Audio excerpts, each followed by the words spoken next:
And speaking of the fists, you're in the middle of a beautiful castle in Scotland, and all of a sudden, is it true that he just throws you into a ring and you have to box someone? Yeah, so he started to introduce boxing into the castle seminar. When I was there, I always wondered why there wasn't a physical component, and I went back for his hardcore seminar in the January of 2020, where you can only come back if you're a graduate. And he had introduced boxing, where in addition to the whole crazy 7 days, where you're isolated, you're wearing a suit every day, you're eating, in 5-star with butlers in a castle. You're in a castle. And then you're being hammered by him every single day, and you got talks with him at night. Now he throws you in a boxing ring and puts the videos on YouTube.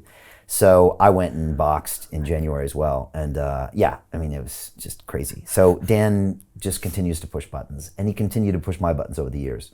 And I had him back on the show, and he continued to just rip into me. And speaking of which, there's something he called you in one of the shows. Should we look at that? That's quite a surprising quote right there. Let's watch that video now.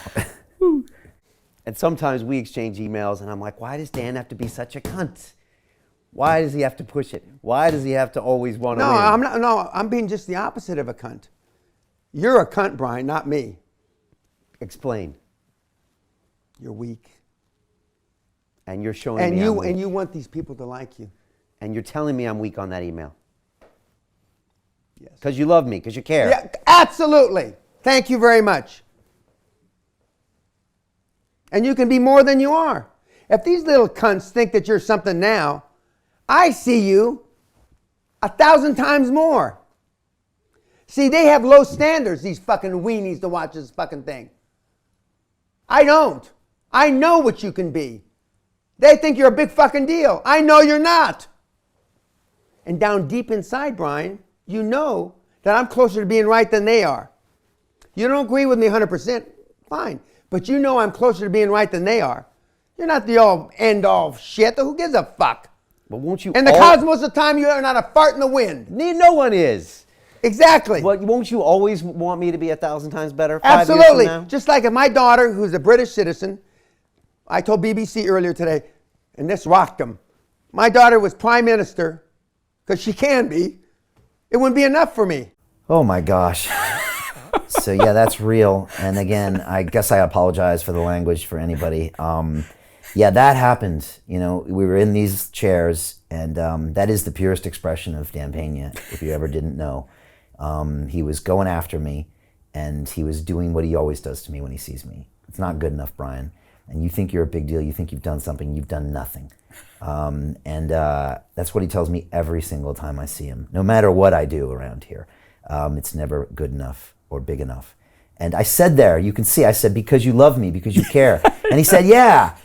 And so every now and then you see a little sliver of Dan, the human. And I always say this to him. I said, Dan, you actually spend all of your time trying to make other people better. He's constantly of service. And he always says, no, this is about me putting my numbers on the board. I don't care about you. I just care about my numbers. But that's not true.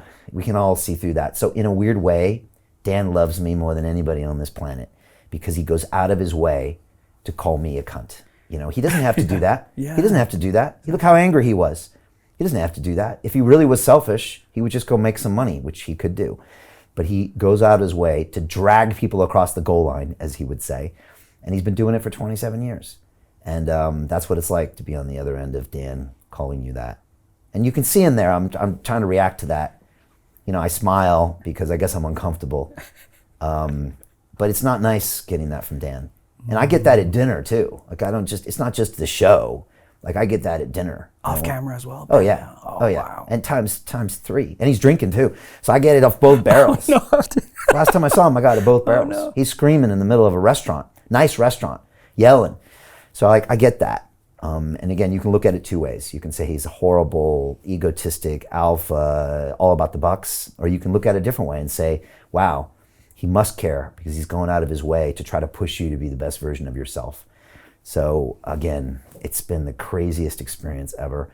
And I guess to be continued. Yeah. I mean, to me, the biggest takeaway was the fact that he called you this C word, which in the US is very politically incorrect. Yeah. And you smiling and keeping your calm, your composure, and just responding and saying, you're saying that because you love me, right? And it was such a beautiful turnaround, such a special moment, I find. But what was one of your biggest takeaways after meeting Max, besides all the craziness at the castle, or if you have one specific lesson? With Pena, I mean, you know, we made a whole documentary film about him. He's been on the show. I went back to the castle. I mean, you know, Dan, I used to say this, I'll say it again, as much as, like I said, I currently hate Dan. You know, when they made Dan, they broke the mold. There will never be another Dan Pena. He is politically incorrect. He's like your grandfather that some of us remember that told you how it was because your father couldn't. Either he wasn't there or he couldn't. And he's the last remaining person. He doesn't care about political correctness. He'll use a 4-letter word. He does not care. And there will be none of him like this anymore. And he will die, even though he says he's going to live forever, and he might.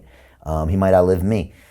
Probably will. Even though that makes no sense, but he probably will. But you know, this is how Dan triggers you, and I had been used to him saying that word for a while. But again, you can look at Dan two different ways. You can look at it the ultimate expression of love, or you can look at him as the most evil bastard on this planet, and he is both at the same time. I think Ido Portal one time said to me on stage when we did his movie premiere, he said, you can judge a person's intelligence by the number of conflicting ideas they can hold in their brain at the same time. Oh, that is what Dan Pena is. He is something you cannot understand, and you got to take what you can with him. And again, he's been a huge part of London Real. I can't deny that. And I'll also say that we made Dan Pena famous, and he still thanks me to this day when he's not calling me 4-letter words.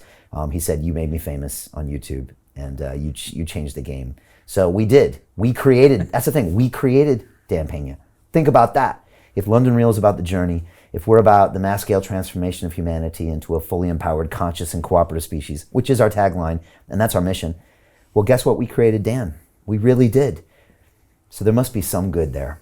And he has kicked more butts. I get more people stopping me in the streets to tell me about how Dan Pena kicked their butt to do something they wouldn't normally do. And how much good has that created in the world? Anyways, that's how I live with myself. Either that or I'll pay for this in hell one day. But the ability to shift perspectives like you did really showed that you're the master of your craft, and great respect to you, Brian, for doing that.